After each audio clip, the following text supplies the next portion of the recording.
নমস্কার, আমি স্মৃতি। বড়দের প্রণাম আর ছোটদের স্নেহ জানিয়ে শুরু করছি একটি নতুন ভিডিও। চায়ের কাপ হাতে নিয়ে ছাদে চলে এসেছি। সেদিন বলেছিলাম না বাবার বাড়িতে আসবো পরীক্ষা শেষ হলে কয়েকদিনের জন্য। ওই যে পেছনে দেখো আমার ছেলে।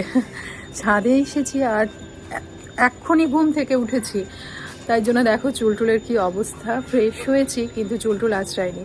এখানে আসলে যা হয় আর কি, সব কিছুতেই না একটা ঢিলে ঢালা ব্যাপার তো থেকেই যায়, আর এই ব্যাপারটাই ভীষণভাবে উপভোগ করি। আর সেই জন্যই বাবার বাড়িতে আসলে একটু সব কিছু একটু লেজিভাবে চলতেই থাকে। আজকে ভীষণ ঠান্ডা, একটু রোদ উঠেনি। এরকম সময় রোদ উঠে যায়, কারণ এখন 9:30 মতো বাজে আর একদম কুয়াশায় ঢেকে রয়েছে। তোমাদেরকে ব্যাক ক্যামেরায় দেখাই, দাঁড়াও। দেখো একদম ঘন কুয়াশা, দেখে মনে হচ্ছে না সকাল 6:30 7টা বাজে, কিন্তু এখন ঘড়িতে বাজে সকাল 9:30। এই সময় বেশ কড়া রোদ উঠে যায় অন্য সময়, কিন্তু আজকে কিন্তু একদম কুয়াশায় ঢাকা। আর এটাই শীতের মজা, ঠান্ডা ঠান্ডা ওয়েদার আর হাতে এক কাপ গরম চা। এই গাঁদা গাছটা একদম ভরে ফুল এসেছে। এরকম যদি নিজের গাছের ফুল দিয়ে ঠাকুরকে পুজো করা হয় কি যে ভালো লাগে। এই দেখো এখানে আমার মা ধনেপাতার চাষ করেছে, কি সুন্দর লাগছে, একদম সবুজ হয়ে আছে। এই যে সিমেন্টের যে ব্যাগগুলো হয় না, দেখো তার উপরেই মাটি দিয়ে বিচনগুলো ছড়িয়ে দিয়েছিল, আর এত সুন্দর গাছ উঠে গেছে। ছাদের উপর জমি তৈরি করে নিয়েছে। ওদিকে ওটা কি লাউ না চাল কুমড়ো গাছ আবার উঠেছে দেখো।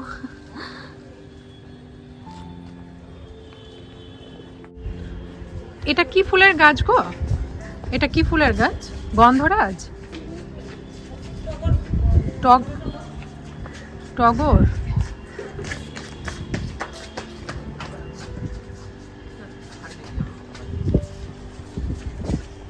কি হাওয়া দিচ্ছে বাবা, ছাদে থাকা যাচ্ছে না, খুব ঠান্ডা লাগছে। চলো চলো নিচে যাই বাবা। এখানে দেখো যে সবজি কাটে না, সে খোসাগুলো দিয়ে রেখেছে, এগুলোই সার হয়ে যাবে।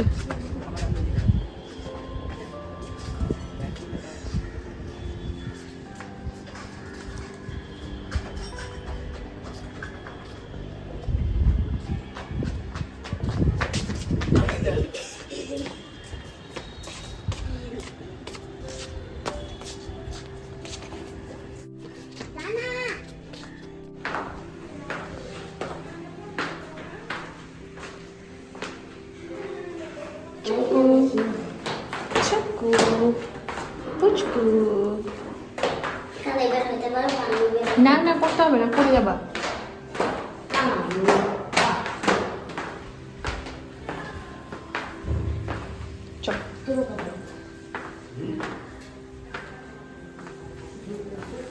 ছাদ থেকে নেমে ব্রেকফাস্ট করে নিয়েছি, তারপর আবার মা এক বাটি পায়েস দিয়ে গিয়েছে। আর শীতকালে এই গুড়ের পায়েস খেতে কিন্তু ভীষণ ভালো লাগে। আর এখানে আমি সেই আগের অবস্থাতেই এলোমেলো।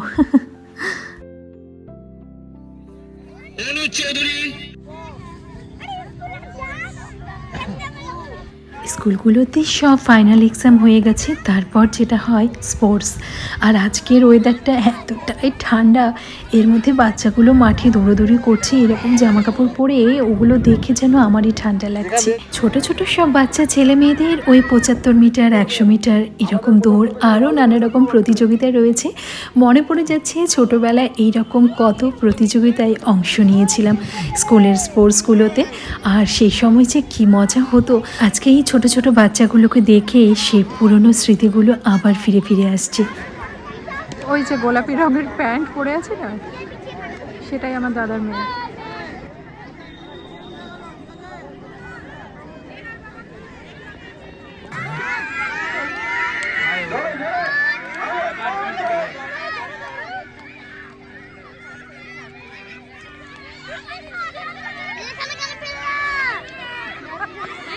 প্রথম হতে পারেনি দেখে মনটা খারাপ, তাই দাদা আর দিদি মিলে ওকে বোঝানোর চেষ্টা চলছে।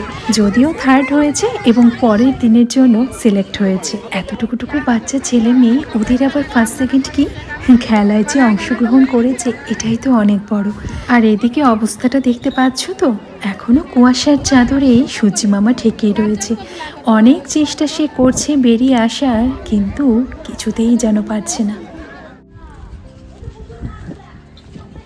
এই যে এত বড় বড় বট গাছগুলো, এগুলো তো বহু পুরনো এবং অতীতের কত ঘটনার সাক্ষী, তার সাথে কত পরিবর্তন, সব কিছু নিজের মধ্যে সঞ্চয় করতে করতে আজ সে বিশাল বিস্তীর্ণ মহীরুহে পরিণত।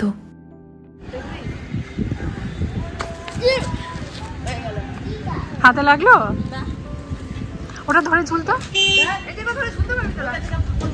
পাগল বলবে কেন? না তোলে তো ঝুলতে পারবি, পড়বি না। কর কর, জীবনে তুই এগুলো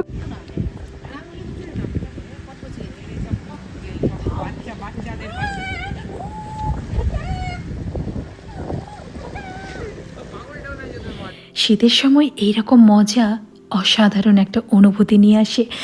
আর গরমকালে হলে কি অবস্থা হতো বলো তো, ঘেমে নিয়ে আমাদের কি অবস্থা হতো, বাইরে থাকতে ইচ্ছে করতো না, মনে হতো কতক্ষণে বাড়ি যাব এবং ঘরে গিয়ে ফ্যানের তলায় বসবো। স্পোর্টসের মাঠ থেকে বেরিয়ে পড়েছি, আর আমাদের মতো খাদ্যপ্রেমী মানুষদের কাছে যে কোনো কিছুই খাওয়ার কোনো সময় থাকে না। আমরা অনবরত শুধু ছুতো খুঁজতে থাকি বা বাহানা খুঁজতে থাকি, কোন উপায়ে বা কোন বাহানায় কি খাওয়া যায়। সামনেই দেখলাম চাটের ঠেলাগাড়ি, নিজেকে কি করে সংবরণ করি বলো, সবাই মিলে ছুটলাম এবং সবার জন্য হাফ প্লেট করে চাট অর্ডার করলাম। কারণ বাড়িতে হয়েছে আজকে পোলাও মাংস, তো সেখানের জন্য তো কিছু জায়গা পেটে রাখতে হবে নাকি, কারণ ঘড়িতে অলরেডি বাজে প্রায় 1:45 মতো। জানো তো, এখানে এলে না আমি একদম ভিডিও করতে ভুলে যাই। সবার সাথে গল্প গুজবের মধ্যে দিয়ে সময়টা যে কিভাবে কেটে যায়, দিনগুলো যে কিভাবে পার হয়ে যায় বোঝাই মুশকিল। মনে হয় এই তো সেদিন এলাম, আর এর মধ্যেই 2-3 দিন পার। জমা হয় অনেকটা স্মৃতি। এই যেমন ধরো না, আজকের দিনটাই এত সুন্দর দিনটা কাটলো, এবং ওই যে বাচ্চাদের আনন্দ, সেগুলো তো স্মৃতির খাতায় যোগ হবে নাকি।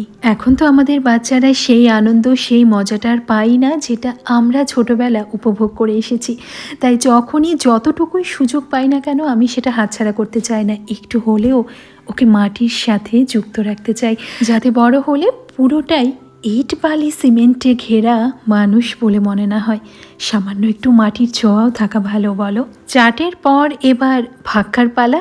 আর ওই যে বললাম না, খাদ্যপ্রেমী আমরা শুধু বাহানা খুঁজে বেড়াই, কোন বাহানায় কি খাওয়া যায়। এখানে আসা 2 দিন মতো হয়ে গেল, আর 2 দিন শুধু অলসভাবে কাটিয়ে গেছি। আজকে ক্যামেরাটা ধরেছি, ভাবলাম এবার না ধরলে তোমরা হয়তো চিন্তা করবে যে আমি এতদিন হয়ে গেল বড় ভিডিও কেন দিচ্ছি না। কারণ আমি জানি আমার পরিবারে যে কজন সদস্য রয়েছে তারা সবাই শুধুমাত্র আমাকে ভালোবেসেই রয়েছে, তাই আমার জন্য একটু চিন্তা হওয়া তো স্বাভাবিক। ভাক্কাটা না সেখানে খাইনি বুঝলে, বাড়িতে নিয়ে চলে এসেছিলাম।